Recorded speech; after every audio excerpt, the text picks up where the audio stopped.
मैं कपिल कांत शर्मा एक बार पुनः आपके अपने YouTube channel success with Kapil पर बहुत स्वागत करता हूं। आज हम ऐसे कुछ क्वेश्चन लेकर आए हैं, ऐसे 15 क्वेश्चन लेकर आए हैं जिनका संबंध हमारे जो सामान्य जीवन होता है उस पर भी होता है और उससे संबंधित भी होते हैं। और साथ ही साथ इन क्वेश्चनों में से पेपरों में भी कई बार आपका जो एग्ज़ाम होते हैं, कॉम्पिटिटिव एग्ज़ाम होते हैं, उसमें भी कई बार क्वेश्चन आ जाता है। तो दोनों ही तरह से बड़े इंपॉर्टेंट क्वेश्चन होने वाले हैं। आपको वैसे भी पता होना चाहिए, जनरल लाइफ के लिए पता होना चाहिए अगर आप कोई पेपर नहीं दे रहे हैं फिलहाल, और अगर आप पेपर दे रहे हैं तो उस लिहाज से भी आपको पता होना चाहिए। क्योंकि आपने कई बार सुना होगा कि पीसा की मीनार तिरछी तो है, लेकिन क्या आज तक आपके दिमाग में ये क्वेश्चन नहीं आया कि वो गिर क्यों नहीं रही है। कई बार आप मेले में जाते हैं और वहाँ पर देखते हैं मौत का कुआं, तो मौत के कुएं में आप देखते हैं मोटरसाइकिल चलती है, कार चलती है, तो ऐसा चलाना क्यों संभव है। क्या आपके दिमाग में कभी ये क्वेश्चन नहीं उठा है? अगर उठा है तो क्या आपने इसका क्वेश्चन का आंसर ढूंढने की कभी कोशिश की है? साथ ही साथ बर्फ पानी में तो तैरता है परंतु अल्कोहल दारू में डूब जाता है, ऐसा क्यों है? क्या आपको ये पता है? क्या आपको पता है कि क्लोरोफार्म को रंगीन बोतल में ही क्यों रखा जाता है? क्या आपको पता है कि मकड़ी अपना जाला कैसे बनाती है? क्या आपको पता है कि रात में पेड़ के नीचे सोना क्यों हानिकारक है? क्या आपको पता है कि चंद्रमा के तल से आकाश का रंग काला क्यों दिखाई देता है? ऐसे ही क्वेश्चनों के जवाब और सवाल दोनों ही लेकर आए हैं हम यहाँ पर। पहला क्वेश्चन आपके सामने है, क्या है भाई? अधिक ऊंचाई पर पानी 100 डिग्री सेल्सियस से नीचे क्यों गर्म होता है? क्यों गर्म होता है? जवाब आपके सामने है। क्या है? पेपर में आपको कहाँ तक मिलेगा क्वेश्चन में जवाब, वो देख लीजिए। पानी को गर्म करने का बिंदु अनुपातिक रूप से इसकी सतह के वातावरण का दबाव अपेक्षाकृत कम होता है, इसलिए वहाँ पानी 100 डिग्री सेल्सियस से नीचे के बिंदु पर गर्म हो जाता है। तो देखिए, जो पहली लाइन है ये पेपर के लिए आपके लिए याद करने वाली लाइन है कि पानी को गर्म करने का बिंदु अनुपातिक रूप से इसकी सतह के वातावरण का दबाव अपेक्षाकृत कम होता है। दूसरे क्वेश्चन की बात करते हैं जो हमने लिया था। क्या भाई? पीसा की मीनार तिरछी होते हुए भी क्यों नहीं गिर रही? क्यों नहीं गिर रही? देखिए, ये पेपर में भी आ सकता है क्वेश्चन। पेपर में आने वाला क्वेश्चन है ये वाला। क्यों है भाई? देखिए, इसमें है संपूर्ण मीनार के गुरु केंद्र से होकर जाने वाली रेखा उसके आधार से होकर गुजरती है। पेपर में जब भी क्वेश्चन आएगा यहीं तक का आंसर आपको मिलना है कि संपूर्ण मीनार के गुरु केंद्र से होकर जाने वाली रेखा उसके आधार से होकर गुजरेगी। क्वेश्चन में जो आंसर मिलेगा वो लिखेगा कि गुरुत्व केंद्र के आधार से होकर जाने वाली रेखा उसके आधार से होकर गुजरती है। इस कारण से पीसा की मीनार नहीं झुकती, इसी कारण से उसका संतुलन बना हुआ है। अगले क्वेश्चन की बात करें तो अगला क्वेश्चन आपके सामने है, जहाज जब नदी से समुद्र में प्रवेश करता है तो पानी का तल नीचे क्यों गिर जाता है? जहाज जब नदी से समुद्र में प्रवेश करता है तो पानी का तल नीचे क्यों गिर जाता है? देखिए, क्वेश्चन का जवाब आपके सामने है। क्योंकि समुद्र के खारे पानी का घनत्व नदी के जल के घनत्व से अधिक होता है। समुद्र के पानी का जो घनत्व है वो नदी के जल के घनत्व से अधिक होता है, इसलिए समुद्र के जल में जहाज के प्रवेश करने पर अधिक उत्प्लावन का अनुभव होता है, जिससे पानी का तल नीचे हो जाता है, या ये कहें कि जहाज ऊपर उठ जाता है। दोनों ही क्वेश्चन का जवाब एक ही है कि यहाँ पर क्या है, समुद्र के खारे पानी का घनत्व जल के घनत्व जो नदी का जल का घनत्व है उससे क्या होता है भैया, अधिक होता है। नेक्स्ट क्वेश्चन की तरफ चलते हैं और ये देखिए आपके सामने है क्वेश्चन, मौत के कुएं में मोटरसाइकिल चलाना कैसे संभव है? कैसे संभव है समझे भाई। मौत के कुएं में जब चालक कुएं की दीवार पर मोटरसाइकिल तेजी से दौड़ाता है तो वह स्वयं को मोटरसाइकिल समेत कुछ झुकाए रखता है। कुछ तिरछा सा देखा होगा आपने।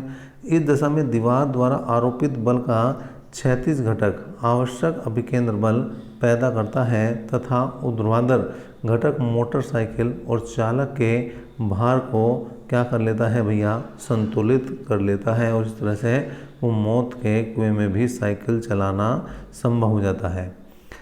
नेक्स्ट क्वेश्चन देखते हैं। ये क्वेश्चन भी देखिए आपका कई बार आपके मन में आया होगा कि, और ये पेपर में भी आता है, जब कोई सेना पुल को पार करती है तो सैनिक कदम मिलाकर क्यों नहीं चलते।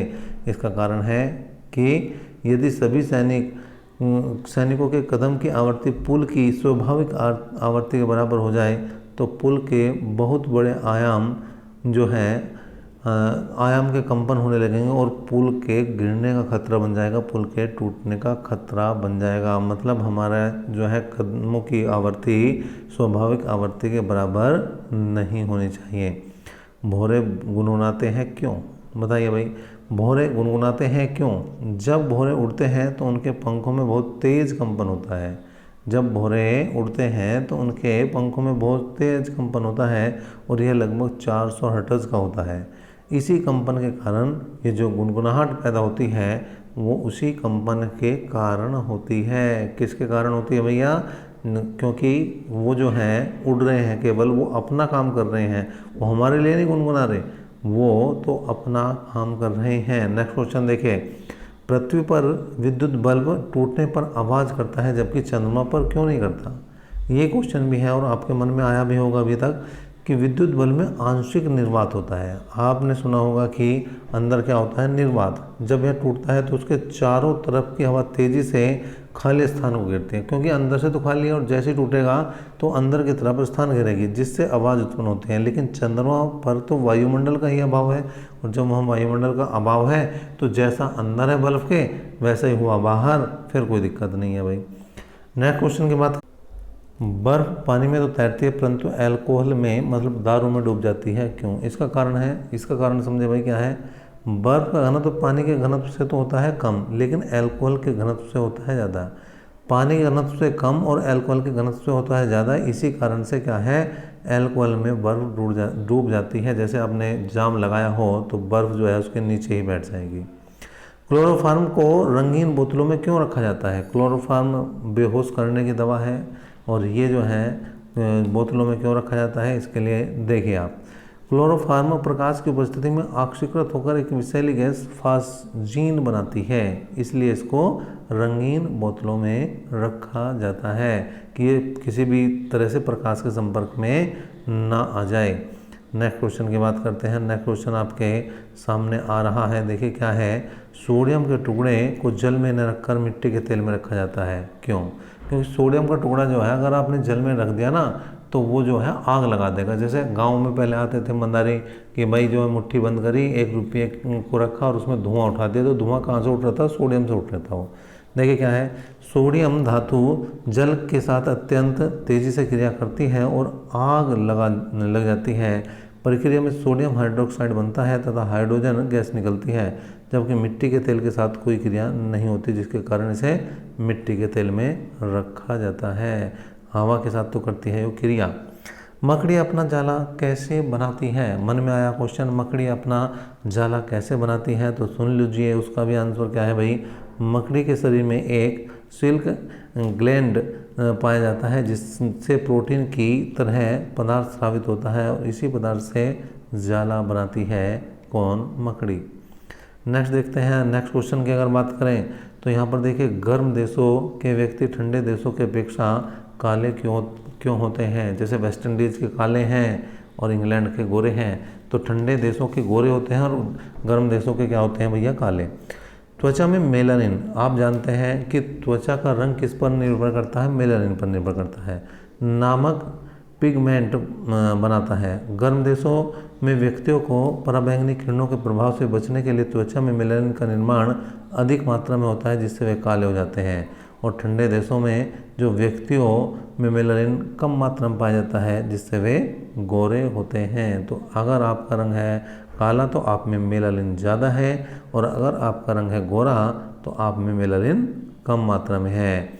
नेक्स्ट, रात में पेड़ के नीचे सोना हानिकारक क्यों है? रात में पेड़ के नीचे सोना हानिकारक क्यों है? तो श्वसन के दौरान पौधे रात्रि में ऑक्सीजन लेते हैं और कार्बन डाइऑक्साइड बाहर निकालते हैं, और हम भी इसी काम कर रहे हैं भाई। इस प्रकार पेड़ के नीचे ऑक्सीजन की कमी हो जाती है जिससे श्वसन के लिए उचित मात्रा में ऑक्सीजन नहीं मिलती, इसलिए रात के समय पेड़ के नीचे सोना हानिकारक है। खाना खाने के बाद नींद क्यों आती है? और ये तो मैं कहूँ कि पढ़ते समय भी नींद आती है, लेकिन खाना खाने के बाद ज़्यादा आती है। देखिए क्या है, सामान्यतः जब हम भोजन करते हैं तब भोजन की पाचन क्रिया के लिए पेट को रक्त की आवश्यकता होती है। भोजन के बाद शरीर के रक्त का बहुत सारा हिस्सा पेट में प्रवाहित हो जाता है। परिणाम स्वरूप मस्तिष्क में रक्त की मात्रा कुछ समय के लिए कम हो जाती है। ऐसी स्थिति में मस्तिष्क में रक्त की उचित मात्रा पहुंचने में समय लगता है।